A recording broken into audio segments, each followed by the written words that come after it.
I'm Nancy MACKO. I was born on Long Island. I was born at Nassau Community Hospital, and I lived there until I was 24 years old, and then I began my trek west, eventually ending up in California, and I've been here for the last 30 years.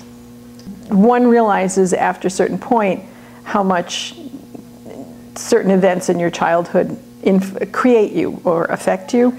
And so I think that the most significant thing that happened to me that shaped my life was the fact that my father died when I was only 6 years old. This has clearly been significant for me because school became my world. It was a place where there was order and accountability, things made sense, there was interactivity, you knew who was responsible for what, as opposed to my home life, which was a lot more chaotic and emotionally kind of like a roller coaster, just because of the, my mom and the other people in my family. So it's not surprising to me that I am still in school. That I live, school is where I live, and it has shaped me. But I had a lot of freedom because I was in a household of only women. There was no male authority figure to kind of clamp down on you. So even when my mom remarried to this older man, he was sort of like a grandfather person, and he didn't interfere. He didn't try and take over and say, well, now you're my daughter and I'm gonna tell you how to live. He was pretty hands-off, which I was fortunate. I mean, I had a lot more freedom than my friends did, which I began to understand when I was in high school, and I would go to their homes and I'd have dinner, and there was this feeling in their house, like you were more confined or restricted, or you were more careful about how you behaved, and it always kind of scared me. I didn't really know what it was, but as I thought about it later, I realized it was the presence of a strong male authority figure in the home. Without a male figure in the household, who was going to bring the world into the household to sort of show you how it worked? Because it was so bifurcated at that time. I mean, if my mother had been a full-time working mother, she would have modeled that to me. But that wasn't the model. So I would look at my teachers as models, right? So the teachers that I liked, the women, those were the models. Well, you could do that kind of thing. And maybe once in a while I had a male teacher that I trusted or I liked, and I'd think, well, I could do that. I wasn't very respectful, let's put it that way, with my attitude about adult men in general. Because most of the time I thought they were pretty dumb. The men on my block, my neighbors, they weren't any great stars. My stepfather, he was okay, but we weren't very close. He didn't become a mentor for me. He was kind of there. Yeah, I don't think I was the easiest person in the world to get along with. I think I was really precocious, very demanding. Even as a kid, I was ambitious, but I didn't know what that word meant. Someone commented that I was ambitious when I was in my 20s, and I was offended. And so I went home and looked it up to see what it meant. And I was like, oh, that's true. I'm that? Oh. And then I thought, oh, well, that's okay. No, so I did some stuff in 8th grade, and my teacher recognized it and put it up, where they displayed stuff. And that shocked me. Because I wasn't one of the kids who did art, and I didn't really expect to be recognized. And it began what I would call this process of finding this tiny little seed in yourself and nurturing it until you create a world like this. They expected that if I went to college, it would be the local university, which is in the same town, next to my grandmother's house, which didn't appeal to me. I didn't really want to go to college next to my grandmother's house. That didn't seem to be how you did college. And heading west, this is what you did. So we sold our cars. We took our carpeting. We bought a new van. My grandmother helped buy the van. We sprayed a rainbow on the back of it and threw glitter into it. And the neighbor came running over going, girls, what are you doing? I'm like, we're spraying the van. It was this new van. He goes, well, you have to cover the windows. It's like, oh, so he's like taping the windows with newspaper so we don't get the paint on the windows. I'm like, and then he wants to do the spraying. I said, no, we're spraying. We're spraying. Thank you for the window taping thing. You're like, this is what I think, guys are good for, taping the windows. So we do our spray, I spray and Denise throws the glitter. You know, we're making a hippie van. We didn't write all over it, was very tasteful. Well, we took the carpeting out of our bedrooms because it was pretty old, put that in the van, and we went and bought a dog, a Great Dane, and we named her Patchouli. And she came with us, and off we go. And my family was like horrified. You're leaving? Were you? They weren't very supportive. No, this still didn't make any sense. I mean, girls don't leave home. They just don't buy a van and a dog and drive to the middle of the United States. So I applied to a few schools, and I didn't get in the first time. And everyone always said, you know, you have to keep trying. Because for art especially, it's really competitive. And if you've just finished school, you don't have a really strong portfolio, so you have to keep making work. Well, now it becomes really, really difficult because I'm not in a structure. I'm done with school. Where do I make work? Yeah, there's a thread of feminism that's running through all this, because when I was at Queens College, I signed up for this class called Women in Art, Contemporary ... And I thought, oh, women in art. I should take that. I don't know any. I mean, it was serious. So I get there. It's like a seminar course, and the whole title is Women in Art, Contemporary Issues, which I have no idea what they are, right? I don't even identify with this. And we start talking about sexism and racism and inequities well, we didn't have the word gender, but what would have been inequities in gendered situations and work. And consciousness raising, what it means to talk about different ideas from your own life experience. I mean, at that point in time, we could say it was sort of like therapy. But I had never gone to therapy, so I didn't know what that process was, where you tell things that you think only you should know. Right? The personal becomes political, that whole exercise. You know, these are things that you only tell yourself. You don't even tell your friends. It's still like private. So that just blew my mind apart. And we went to women's studios, and I got to see how they made art in a space. And that was just like fireworks. So then I knew about feminism and had another lens to analyze things through. Pretty pivotal. Yeah, it was, totally. And even all the time I was in Wisconsin, living on the farm, you know, I was still partly the old Nancy and a little bit the new Nancy, but I didn't really know how to make the new Nancy get bigger until I started to go to college in Wisconsin. And then I became a member of Wisconsin Women in the Arts, and I went to a conference in Green Bay, and Judy Chicago was there, and Kate Millett, and another artist from that time. I have really bad pictures of it, you know, terrible cameras in those days. But she was just beginning to talk about her butterfly series and these little ancient fetishes that she had made, little clay things, which at some point, you know, kind of talks to this work.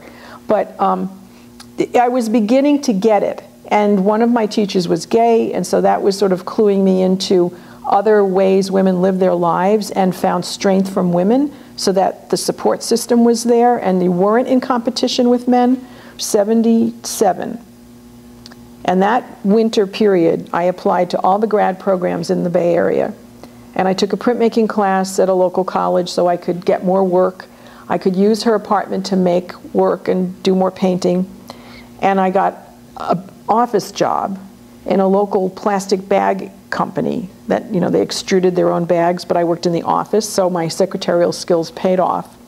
And I waited. It was like kind of waiting for the baby to get my letters, because now I really knew what was at stake. And I understood that if I could go to graduate school, I would create a life. I would, you know, I was finally at a place where I was going to form something that I was then going to be. And one day I got my letter from Berkeley that I had been accepted into the grad program. And I understood what it, I mean, it was so symbolic for me that I was going to be one of those people that goes to graduate school. The ones that I didn't think I was like, that I couldn't do that, other people do that. That was like taking a model that's so external to you and putting it on and going, I'm that. I can be that. Someone's going to let me be that. So I had started to create what we call now a network of resources, but I didn't know that was the word for it, and I didn't even know it was a process that you actually engage in. I mean, not only did I not have resources that I could draw from, I also didn't have personal experience around me, like, oh, Aunt so-and-so, when she went to Hofstra, she'd go ask her. You know, I would say for the last 15 years I've been really settled, but I haven't had the hindsight to know that until I had this wonderful survey show at Barnstall last year, when I got to put up all this work that I had been making that represented a line of inquiry of 15 years of thought and practice and, you know, experimentation. And then I realized I had really created something phenomenal. And I could take credit for that, and I could talk about it, and I could explain it or bring people inside of it with me. And at the same time, trying to figure out who I am as an artist and making work that has some significance or that is somehow connected to me. When I was in graduate school, my grandmother passed away, and we were really close. She was like the anchor for me in my little family of all women for most of my life. And her dying triggered my getting in touch with myself at a deeper level to make more significant work. So it's kind of interesting to me that death has really been the marker for how I've shaped myself as an individual and learned to become a fuller person, as well as how it's informed my artwork. And so one main theme in my artwork is always about regeneration, like life after death, like the next level, like resurfacing, like how you recuperate from something. So my childhood in a nutshell was two different worlds, the ordered world of school and the kind of emotional world of home. Okay, so earlier I was telling you about that wallpaper, and here's a picture of me at 1 month old in the room with the wallpaper behind me, and that's my mom holding me. And then there's another picture to the right of me, again, this time in the crib with the wallpaper. So it's just so funny that as I get older, this wallpaper becomes more and more important. You'd never think. And lately I've been going through these pictures because my mother keeps her purse filled with pictures. I used to look at the cutouts, and then I used to look in the wallpaper and find the flowers. And with my eye, I would just sort of follow around the edges in the paper, and then I'd look back in the ceiling and I'd think, well, why didn't she cut that way? Or why'd she leave that leaf off? I mean, I started to analyze, but I was only like 2 or 3. It was all a visual kind of experience, but I was really keyed into this. So years and years later, and in graduate school, and she passed away while I was in graduate school, I brought this wallpaper into my studio and started making different kinds of collages that mostly had to do with kind of skin or closing things. Like I papered the paper and then I put latex on it, and it was sort of, I think it was some way for me to embalm her, you know, kind of more psychologically. And one of the final pieces in this series included the wallpaper that you see here. Do you have any kids now? No. No kids? No. Okay. So motherhood never really got in the way of a career objective. I think really for me, kind of functioning as a solo person for a long time, as much as the idea of having children certainly was something that I thought a lot about, I really couldn't figure out how I could do that and have a full-time job and be a full-time artist. It seems very like the second sex. Yeah, you know, and I also chose to have a life partner who's a woman, and we talked a lot about, you know, having children when, you know, maybe 10 years ago after we'd been together a while. And she also didn't grow up in a supportive environment where she was given a lot of guidance.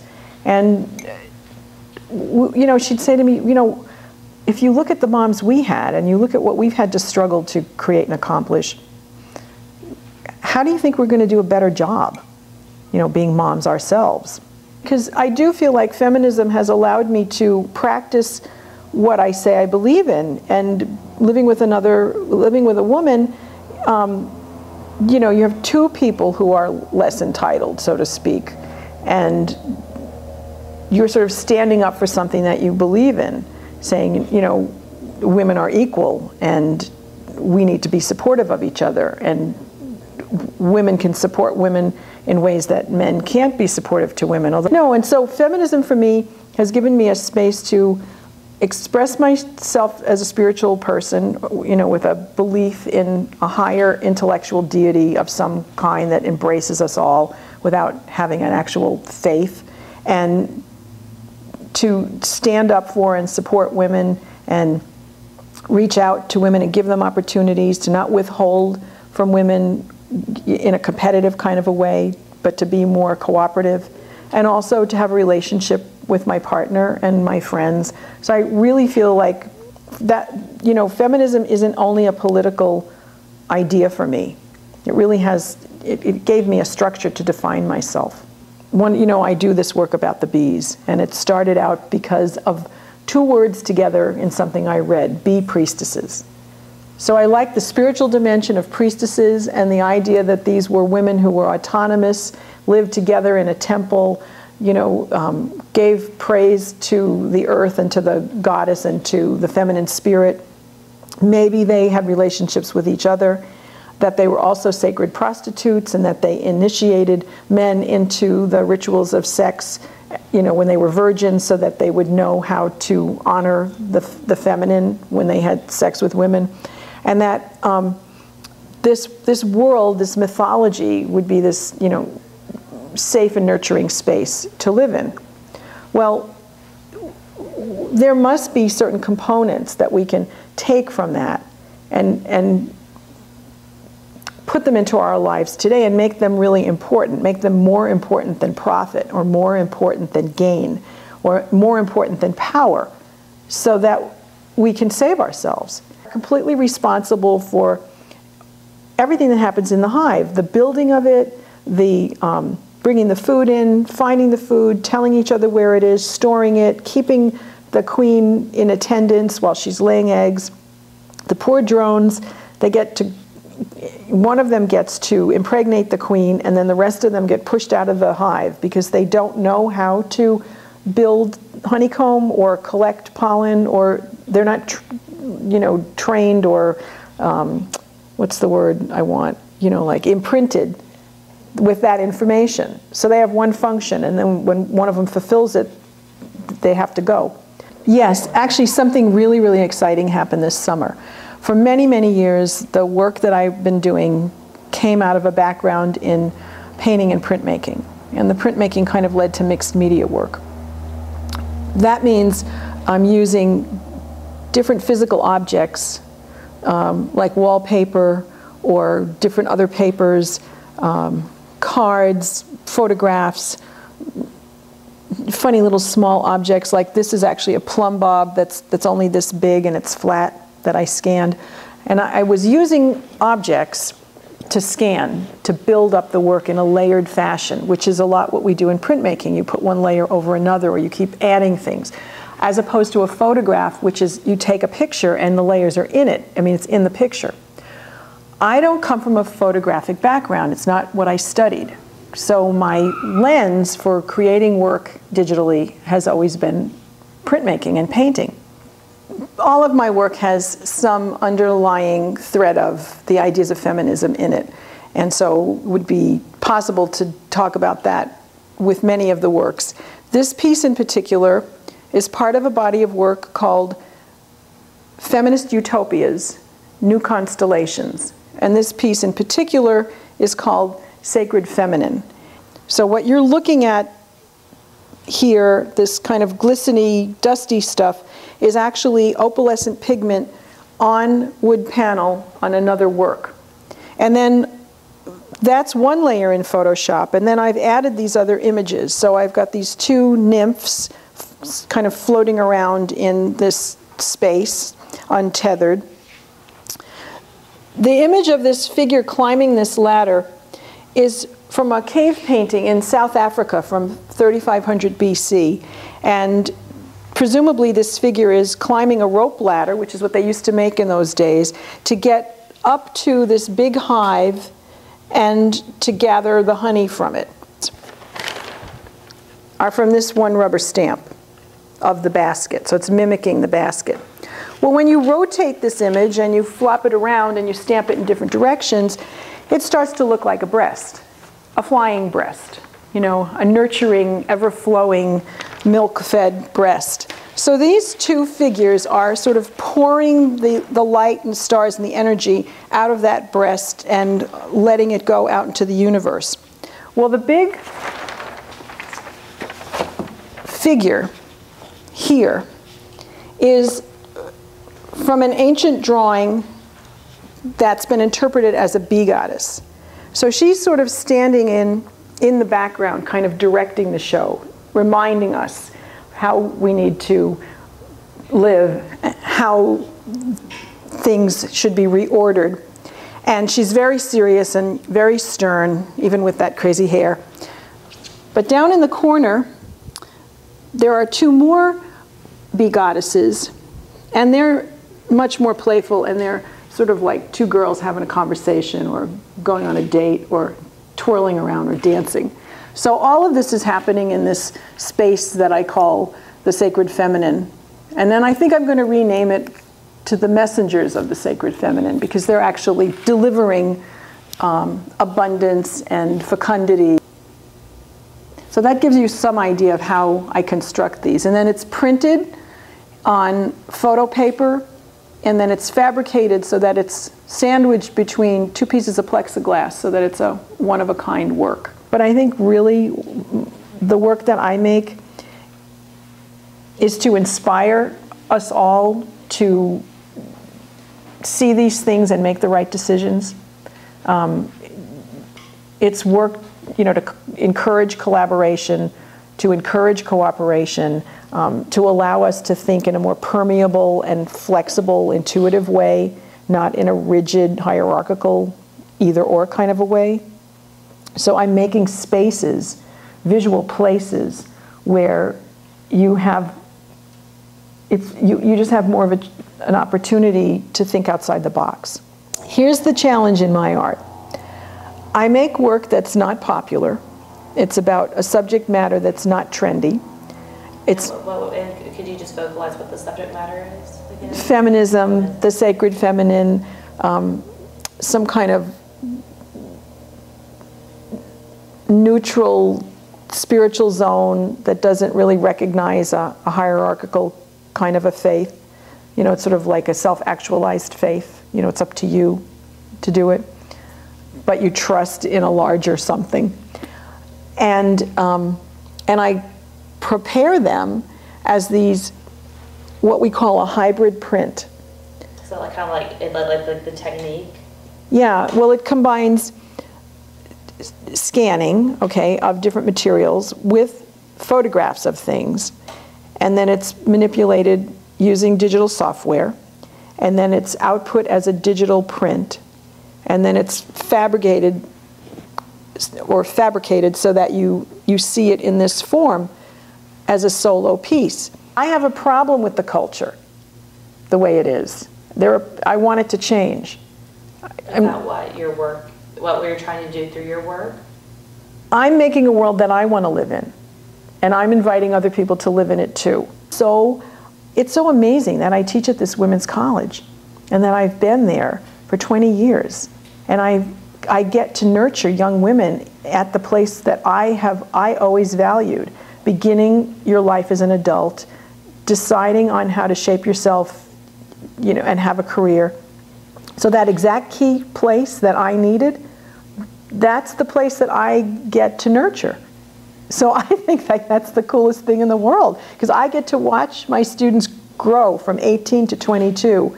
And most of them, when they leave, they're pretty solid about who they are. And yeah, no, there's kind of a slump when you leave college, because either you go home or you go work for Starbucks or you do get a job, you know, and it's kind of scary. But 5 or 6 years later, they're amazing. So I feel like that's a connection, you know, with younger people that I would not have if I had some other kind of a job. So certainly, I couldn't be in a better place where I am teaching at Scripps. It's just been a nurturing environment, and it was like my 5th college, yet another school to attend. But I do wonder if perhaps I would become the chair of a department at a larger school, or a dean, just to step up the ladder a little bit more. I have administrative experience. Ambition again. I'm good at that. I'm very organized. I have the skills to do right and left brain dialoguing. Yeah. So I can bring creative thought to an organized structure. So that interests me, but it also means that it's a 9 to 5 kind of a thing. You're in the office all the time, so you don't have the same schedule you have when you're teaching, and you can't get into the studio as much. So I don't know exactly how I would, you know, what the compromise, what the trade-off would be.